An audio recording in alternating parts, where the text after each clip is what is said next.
I started my petition on change.org about 2 weeks back for Fair and Lovely to change its narrative and be more inclusive.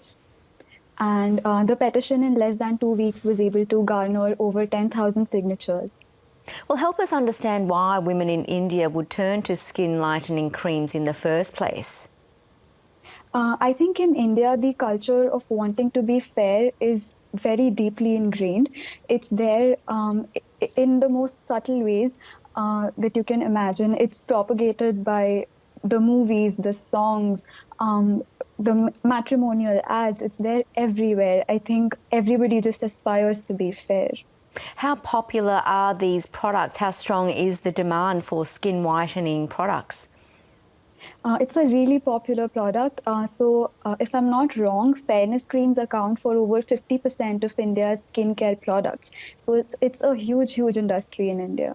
And Fair and Lovely was one of the biggest brands selling fairness creams. So are you satisfied with what these big pharmaceuticals have agreed to do now? Unilever says it will rebrand. Johnson & Johnson will take products off shelves. Does that go far enough for you? I'm really happy with the decision of them wanting to change the narrative. I think it's a great step towards them being more inclusive and a great step towards diversity. But having said that, it's not enough because I think we also need to look at what the product still is in its essence.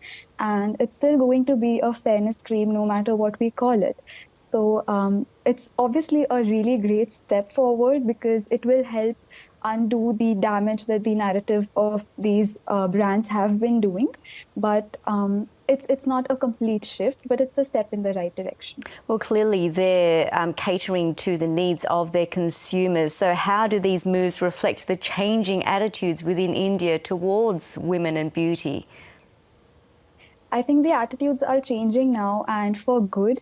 A lot of people, so the fact that my petition could garner so many signatures in such less time is also, it also goes to prove the fact that a lot of people are fed up now, fed up of being insecure and feeling underconfident in their own skin. And the consumer needs are definitely changing now. You mentioned that celebrities have a pretty big influence, in particular Bollywood stars. What trends are we currently seeing among them?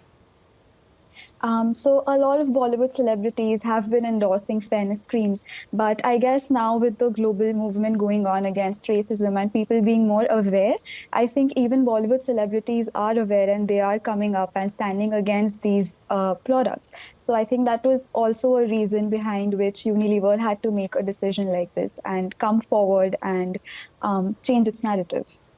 Just how much impact is the Black Lives Matter movement having on attitudes in India? I think it is having a great impact because a lot of celebrities who stood up against the Black Lives Matter movement also made a lot of people here in India question our own racism that is ingrained in our culture. And it made us realize the hypocrisy of talking for someone else without looking at what we are doing in our own country. And finally, Chandana, how far will you go with your campaigning? What are you hoping to see happen? Honestly, I'm not completely happy with just the brand changing its name. I would like for it to also question the product. And the one huge problem I had with the brand was its narrative, and its narrative in its advertisements mainly, because it was very openly demeaning dark skin and promoting one idea of success that was being fed. So I definitely want those changes to happen. Chandana Hiran, thanks so much for joining us. It's great to talk. Thank you so much. Thank you so much for having me.